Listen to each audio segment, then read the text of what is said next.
శ్రీకృష్ణుడు దేవుని అవతారమా? సాక్ష్యం ఏమిటి? చాలా సాక్ష్యాలు ఉన్నాయి. అందులో కొన్ని తెలుసుకోవడానికి ప్రయత్నిద్దాము. శ్రీకృష్ణుడు మురళి ధరించాడు. మురళిలో 9 రంధ్రాలు ఉంటాయి. అదేవిధంగా మనిషిలో కూడా 9 రంధ్రాలు ఉన్నాయి. మానవ శరీరము, మురళి ఒకటే. మురళిలో గాలి ఊదాలి. ఆ మురళిలో శ్రీకృష్ణ భగవానుడు గాలి ఊదాడు. మనిషి శరీరంలో ప్రాణశక్తి ఊదాలి. ఆ మనిషి శరీరంలో ప్రాణశక్తి ఆత్మ ఊదుతాడు. నెమలి పించం ధరించాడు శ్రీకృష్ణ భగవానుడు. దీనివల్ల మనకు ఏం తెలుస్తుంది? నెమలి పించంలో బయట పసుపు వలయం తమోగుణం, రెండోది బ్రౌన్ వలయం రజోగుణం, మూడోది గ్రీన్ వలయం సత్వగుణం, నాలుగోది దట్టమైన బ్లూ వలయం గుణాలు లేని నిర్గుణ ఆత్మస్థితి వలయం. 3 ప్రాకృతిక గుణాలు మరియు నిర్గుణ ఆత్మస్థితి నాలో ఉన్నాయి. వాటిని నేను ధరించి ఉన్నాను అని మనందరికీ భగవద్గీతలో అర్జునునికి చెబుతూ మనందరికీ భగవద్గీత ద్వారా ఆ శ్రీకృష్ణ భగవానుడు తెలియజేశాడు. ఇంకా శ్రీకృష్ణుణ్ణి మనందరం గోపాలుడు అని పిలుస్తాం. దీనివల్ల గో అంటే ఇంద్రియాలు, పాలకుడు అంటే పాలించేవాడు. ఇంద్రియాలు అన్నీ ఆత్మ ఆధీనంలో ఉంటాయి. శరీరంలోని ఇంద్రియాలు అన్నీ ఆత్మ ఆధీనంలో ఉన్నాయి. శరీరం ఆత్మకు పరికరం. ఇంకా శ్రీకృష్ణ భగవానుడు రథసారథి. సారథ్యం మాత్రం వహించాడు, యుద్ధం చేయలేదు. ఆత్మ శరీరానికి సారథ్యం వహిస్తుంది. సుఖ దుఃఖాలు అన్నీ అనుభూతించేది జీవాత్మ. ఆత్మ శరీర రథసారథి కృష్ణునిలాగా, అదే జీవాత్మ ప్రయాణికుడు అర్జునునిలాగా. వస్త్రాపహరణం. ఆత్మకు శరీరం వస్త్రం. నీవు జీవాత్మవు, నీవు శరీరం కాదు అని నీ శరీరం అనే వస్త్రంను, శరీర భావనను తీసేసి తనలో అంటే పరమాత్మలో కలుపుకున్నవాడు ఆ పరమాత్ముడు. అతడే శ్రీకృష్ణ భగవానుడు. భారత యుద్ధ ప్రేరేపకుడు. భారత యుద్ధం జరగడానికి కారకుడు శ్రీకృష్ణుడు. కౌరవులకు పాండవులకు చిచ్చు పెట్టింది కృష్ణుడు. అంటే మంచి గుణాలతో చెడు గుణాలతో పోరాటం నిరంతరం మనిషి జీవితంలో జరుగుతూనే ఉంటుంది అని ఆ భారత యుద్ధాన్ని ప్రేరేపించి మనందరికీ తెలియజేశాడు. ఇంకా శ్రీకృష్ణుడు జైలులో పుట్టాడు. శరీరం అనే జైలులో జీవాత్మ జన్మ తీసుకుంటుంది. శరీరం అనే జైలు నుండి విడుదల కావడానికి జీవాత్మ సాధన అనే ప్రయత్నం చేస్తుంది. ఒక్కసారి సాధన చేసి ఆ పరమాత్మను చేరుకుంటే శరీరం అనే జైలును నుంచి మళ్ళీ జన్మ తీసుకోకుండా మానవులందరికీ విముక్తి కలుగుతుందని జైలులో పుట్టి మనందరికీ తెలియజేశాడు.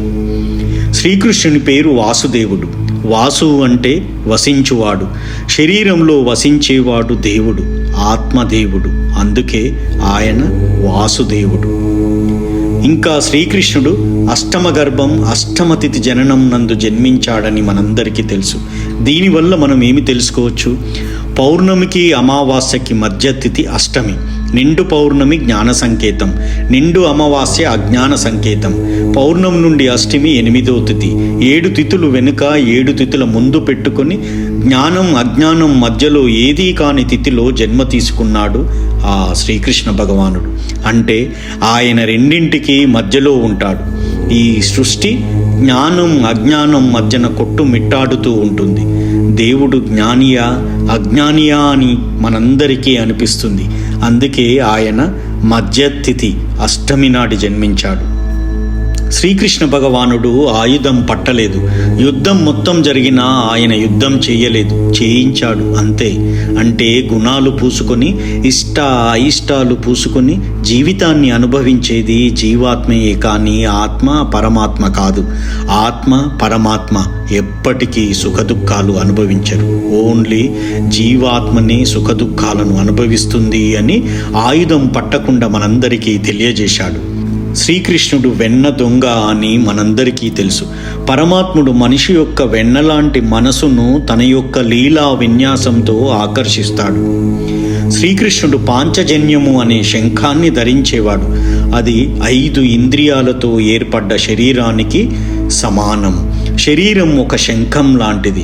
ఈ శరీరాన్ని ప్రాణశక్తితో నింపి పూరించి ఆడించేది ఆత్మ అనే దేవుడు. ఇంకా శ్రీకృష్ణుడు సుదర్శన చక్రాన్ని కూడా ధరిస్తాడు. దేవుడు భగవంతుడుగా అవతరిస్తే అతని సహస్రారం తల వెనుక ఒక వెన్నెల లాంటి వెలుతురుతో నిండి ఉంటుంది. అది పూర్ణ జ్ఞానశక్తి ఉన్నవారికి ఉంటుంది. భగవంతునికి ఆ ఆరాశక్తి ఉంటుంది. అట్టి శక్తిని గనక దేవుడు ఎవరి మీద ప్రసారం చేసినా వారి ప్రారబ్ధాన్ని అమాంతం కాల్చేస్తుంది, జన్మలు లేకుండా చేస్తుంది, ముక్తిని ప్రసాదిస్తుంది. ఇంకా శ్రీకృష్ణుడు కాళీయ మర్దనం చేశాడు. దీనివల్ల బుసకొట్టే పాము అహంకారానికి సూచన. అహంకారంతో విర్రవీగే మనుషుల తలలో గుణాలపై నాట్యం చేసి ఆ గుణాలను తొక్కి తీసేసే శక్తి ఆత్మదేవునికి ఉంటుంది. అంటే కర్మలను అనుభవింపజేసి తీసేస్తాడు ఆ ఆత్మదేవుడు. ఇంకా శ్రీకృష్ణునికి అష్టభార్యలు. ధ్యానంలో అనాహత చక్రం విచ్చుకుంటే అక్కడ సాధకునికి 8 రేకుల పద్మం వికసించి విప్పారి కనిపిస్తుంది. అట్టి సాధకుడు పూర్తి ప్రేమను కలిగి ఉంటాడు. 8 మంది భార్యల సుఖాన్ని అతడు పొందగలడు అని అర్థం. శ్రీకృష్ణుడు 16,000 మంది స్త్రీలను నరకుడి చెర నుంచి విడిపించాడని మనందరికీ తెలుసు. మెదడులో నాడులు అంటే న్యూరాన్లు 1000 సెంటర్ల దగ్గర ముడిపడి ఉంటాయి. ధ్యానంలో మూలాధారం నుండి శక్తి ఊర్ధ్వముఖంగా ప్రయాణించి షట్చక్రాలను ఛేదించి సహస్రారం అనే మెదడులో ప్రయాణిస్తూ చీమలు పాకిన ఫీలింగ్ ఇస్తూ తలలో ఉన్న 1000 ముడులను విప్పుతూ ఆ శక్తి తిరుగుతూ ఉంటే ఆ 1000 ముడులు 1000 పద్మాల రేకులుగా విప్పారి కనిపిస్తుంది. ఒక్క ముడి విచ్చుకున్న కారణాన 16 రకాల అతీంద్రియ శక్తులు సాధకునికి వస్తాయి. అలా 1000 విప్పారితే 1000 మల్టిప్లైడ్ బై 16 అంటే 16,000 శక్తులు సాధకునికి వస్తాయి. ఈ 16,000 శక్తులు కలిగిన వాడు ఒక్క అనంతుడు అయిన పరమాత్ముడు మాత్రమే. అతడే ఖగోళ విశ్వాల సృష్టికర్త. అట్టి సూచనగా కృష్ణుడు నరకుణ్ణి చంపి 16,000 మంది స్త్రీలను విడిపించాడు. అంటే అట్టి బంధనాలను ఆయన తొలగించాడు అని అర్థం. ఏ మానవుడు ఈ సహస్రారంలో అన్ని ముడులు విప్పలేడు. 1, 2 విప్పగానే ఆత్మతో అనుసంధానం అయిపోయి అనంతునిలో కలిసి జీవాత్మ మాయమైపోతుంది, శరీరం పడిపోతుంది. 1, 2 ముడులు విప్పిన సాధకుడు ఆ శక్తిని తట్టుకోలేక శరీరాన్ని వదిలేస్తాడు. అట్టి శక్తిని నియంత్రించగలవాడు ఒక్క వాసుదేవుడు, అతని శ్రీకృష్ణ భగవానుడు. భగవద్గీత బోధించుట. సృష్టిలో దేవుని జ్ఞానం దేవునికి మాత్రమే తెలుసు. అన్యులెవ్వరూ దేవుని జ్ఞానం చెప్పలేరు. దేవుడు గురువై చెప్పాక ఇక ఎంతమంది అయినా బోధకులై చెప్పగలరు. గురువు అనువాడు దేవుడు మాత్రమే, మనుషులంతా బోధకులు మాత్రమే.